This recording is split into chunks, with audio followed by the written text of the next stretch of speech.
Let's start the process of prototyping an extremely rare antique motorcycle part, step by step. In 1923, Ace Motorcycles was getting ready to start a massive undertaking. Art Lemon and his team of engineers decided to build an extremely fast, extremely speed capable Ace 4-cylinder racing motorcycle. Now that Ace 4-cylinder racing motorcycle was a prototype motorcycle that the factory would only ever build a total of 2 of. Charles Red Wolverton was the pilot for that rare Ace motorcycle. A customer of ours recently came to us and asked if we could build a couple of these components for him for this motorcycle that they're going to recreate. In 1923, Ace built this crazy fast, super rare 4-cylinder motorcycle, which they only did 2 of total, okay? It's a lot like this engine right here, which is the original 4-cylinder, American 4-cylinder, which is a 4-cylinder Henderson. Now, the Henderson brothers were credited as the godfathers of the American inline 4-cylinder. They were the pioneers. They're the ones that developed it and turned it into what it is known as today. So this is a 1919 Henderson 4-cylinder for a future project that we're going to be building. And once the Henderson brothers sold in 1917 to the Excelsior Henderson Motorcycle Company, which was Ignaz Schwinn of Excelsior Motorcycles. They went and worked for Ignaz for about a year before the brothers ended their contract with the motorcycle company. They had a little bit of a tiff going back and forth. Tom Henderson didn't really see eye to eye, and he didn't like the creative constraints and not being able to kind of, do what he always knew to do, and that was, design and build motorcycles. He's the one that started the Henderson Motorcycle Company. So he ended up breaking away, ended his contract a little early, and moved over to Pennsylvania and actually started the Ace Motorcycle Company and started building 4-cylinder Ace motorcycles. So all that derived from this original Henderson design. So 1911, 1912, all the way up into the 1920s, now you have Ace. Well, unfortunately, during one day, he was out test riding a motorcycle, and one of the Aces, one of his new bikes, and he ended up getting hit by a car and eventually passed away. So once he passed away, it kind of really, it took the flame out of everything.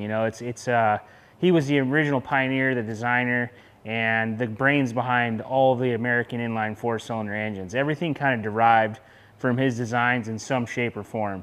So with Art Lemon taking the helm over at Ace, they really wanted to, prove that they still had it. They still had a lot going on, and they had the engineering capabilities to do something special. Hence the reason they decided to build the XP4 racer. In red, Charles Red Wolverton was the pilot of that racer.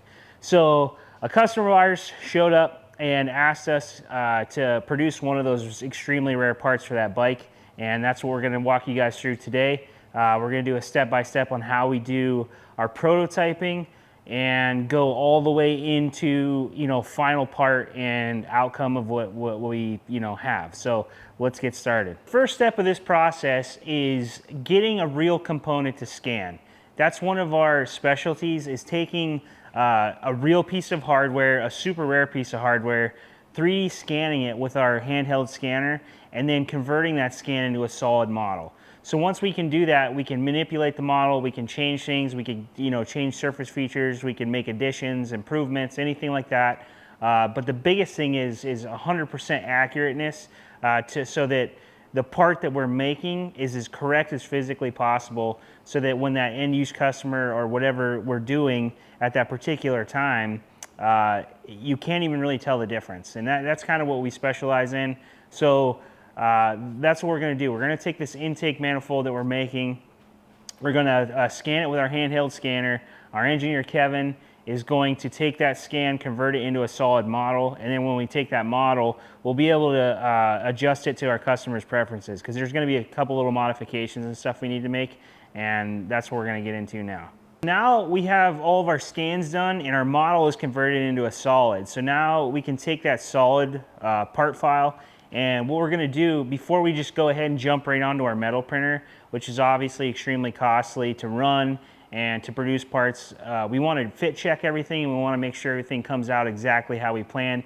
That way we can make any kind of necessary adjustments or modifications to that final model before we release it to the big beast, the big machine, and print it out of metal. So what we're going to do now is I'm going to run it through our K2 Plus printer. It's a Creality. It's a big beast of a printer, 350 by 350 by 350 build volume.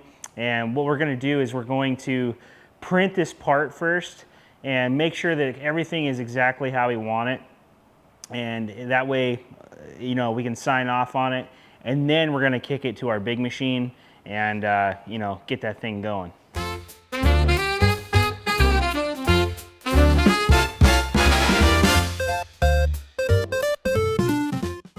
One of the really nice things about this stuff is it's great for prototyping or even end-use parts, depending on what your application is. And you know, we're going to be printing a manifold here, so the GF30 is really good for high temperatures, so like 170C, or I think it's like 383F, so 383 degrees Fahrenheit. And also it's strong, and it's able to withstand, you know, temperatures of like certain running applications. So this is going to be a really cool test for us with this material for the first time, and then also to see how well our intake manifold looks before we actually get ready to print it out of aluminum.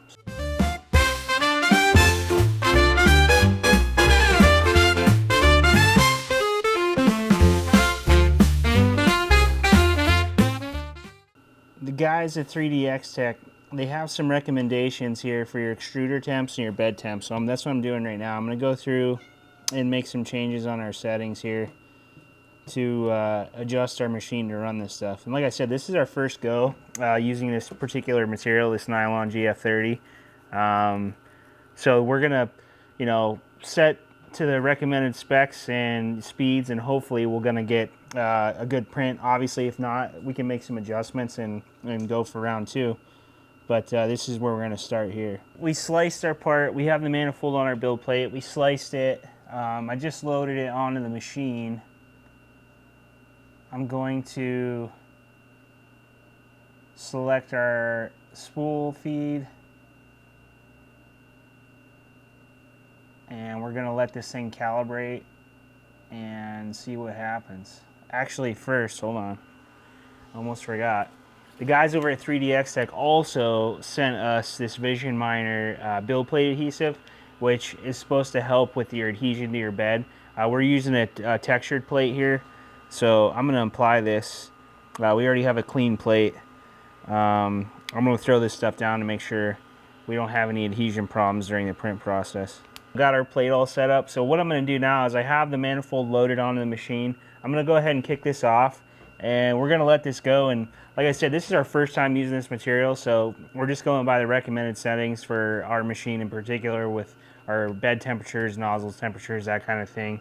And we're going to see how well it works here, but I'm going to kick it off. So what it's going to do now is it's going to go through a calibration process, which is like an auto calibration for your leveling and everything, and then it's going to start laying down material. So this will be interesting. I've never actually ran this particular material on this machine before.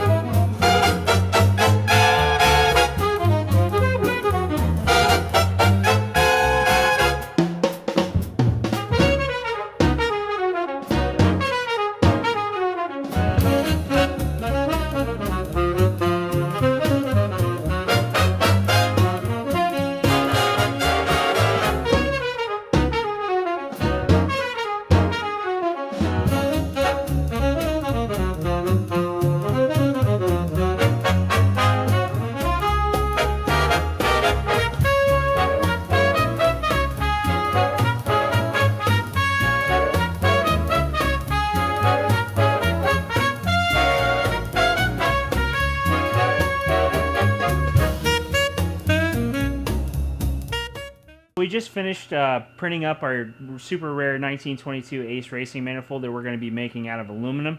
But we wanted to make a nice functional test piece first and make sure that if we had to change anything or make any kind of dimensional corrections, we could do it with this first.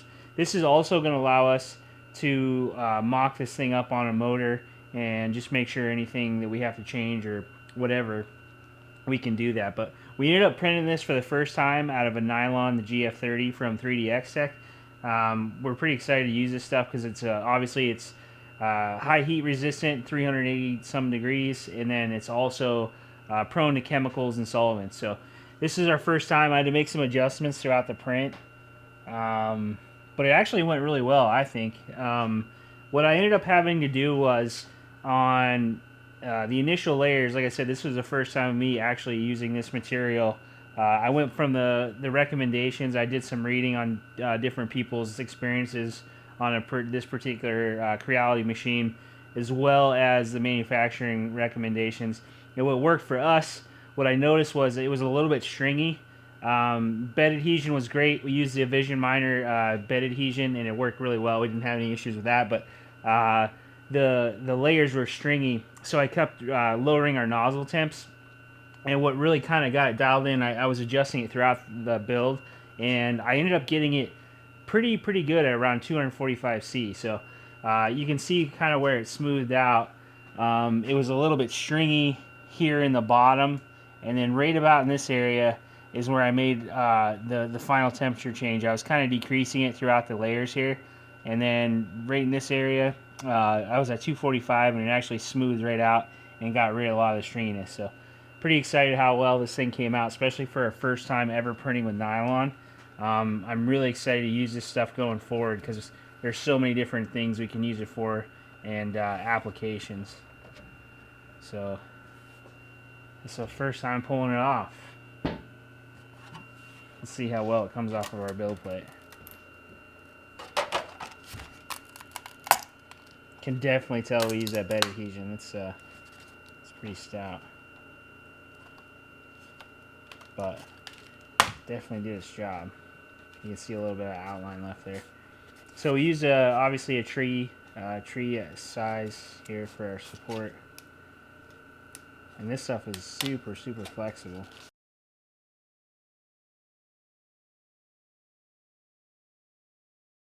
You can see how easy that support's coming right off here. It's funny, you can see like just about right where I changed the temperature of the nozzle. But this is cool. This is really neat material. So like I said, it's obviously strong. Nylon's like one of the strongest materials you can print with on a regular home-based printer like this. And this is going to be great for prototyping. So we're constantly doing like fixtures and special components that we like to, you know, print to scale and even be able to use it in some instances. Like this technically would hold up to what we're trying to do, at least for a couple times, you know. So we could use this to even actually test something with. That way, before we make the giant investment and plunge to go right to our metal machine and dive in and start printing the stuff out of metal, have a change to make or an issue with the actual component, we can do it with this stuff instead. So definitely looking forward to you know, using this at our disposal a little more.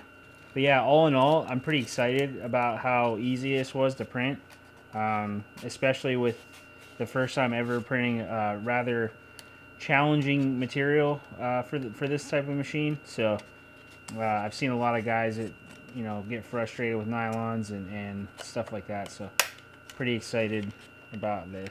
So this is obviously to scale. This is exactly what our metal one's going to look like. It'll be a little bit smoother, and you won't have the strings from the initial layer settings. Like I said, we can clear that up now that we know where we're at. So what we're going to do is we'll go through and check all of our dimensional properties on this thing and make sure it fits what we're trying to achieve. Like, so we're going to be using a 3-volt carburetor on the back of this. We're not using this particular carburetor, but it's a large bore 3-volt carburetor. This is a rare bird in itself. This is a Linker MR2 racing barrel carb, but it's got the same bolt pattern, same flange size that we're going to be using. So you can see that that everything lines up correctly. We'll have to go out and I got to clean the rest of the support material out of this, but we'll get that bolted up, make sure our holes are great. For size, we can open these up a little bit. So what we'll typically do on a metal, like when we print this out of aluminum, we'll print these just slightly undersized, and we'll go through and bore the holes out just so we have a nice smooth finish. But we have been experimenting, we've been doing it more and more. We do print metal threads as well, and they're accurate enough where on the smaller, especially on the smaller size stuff, we can go through and tap them and clean out the threaded holes without even having to you know, machine or drill then tap. And we've been getting pretty good results with that early on, so we're gonna obviously keep experimenting with that. But this is some cool stuff. We're gonna go through and check everything, and then next time when we get ready to start making some other things on the metal machine, we're gonna get you guys in on that, and I'll show you the steps that we go through to print metal components. But we have a ton more prototyping stuff coming up that we're gonna be using. The different materials from 3D Tech. We have more nylon, we have PPS, and we have some ASA. So everything has their own particular application that they thrive in. So we're going to try to build a component to that type of material, and you know, something that we can actually use it for, like this. So again, very excited how this came out. And this reminds me, this is a future project we have coming up. I want to actually start making some of these MR2s. And this is something we could do too. We can use this to prototype. So what we'll do is we'll take this original MR2, which these are, anybody in the antique motorcycle world understands, these are like rare as hen's teeth. These are pretty much what we call unobtainium. So I want to make some of these, and I know some people in the past, you know, a while ago now, used to make these, but we're gonna go ahead and start reproducing some of these things because these are a special racing carburetor. And as you can see, they have a massive throat, like your Venturi that goes through here. Unlike like a stock linker carburetor, but there's no swash plate or throttle plate, so it's crazy. It's just a giant barrel, and when it turns, it opens to the full diameter of the carburetor. So this thing just is like one speed, and it's like all go. So I use a Schebler variant of this on our 1927 pea shooter race motor that we have. That I race with down at Sons of Speed, but again, I want to start making some of these things, so we'll be using technology like this to make stuff like this. So pretty cool stuff. This gives us the ability to prototype and build stuff right here in house instead of, you know, waiting months and months and sometimes even years depending on the size of the project you're working on. But we're gonna keep throwing more and more stuff like this at you guys, and we're gonna walk you through everything that we have going on, which is a ton, and even stuff that we have coming here real soon. So make sure you guys like, subscribe, and reach out to us if you have any questions.